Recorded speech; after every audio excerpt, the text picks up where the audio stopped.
السلام علیکم ورحمۃ اللہ تعالی وبرکاتہ۔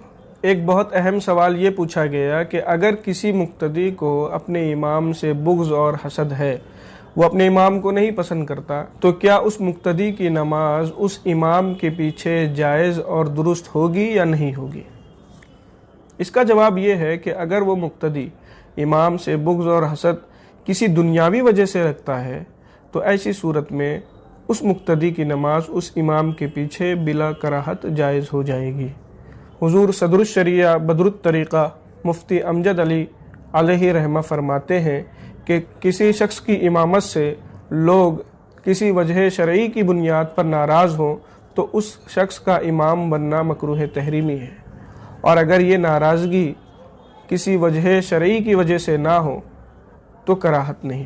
لہٰذا اگر کوئی آدمی اپنے امام سے بغض اور حسد رکھتا ہے تو اس کی نماز اس امام کے پیچھے بلا کراہت ہو جائے گی۔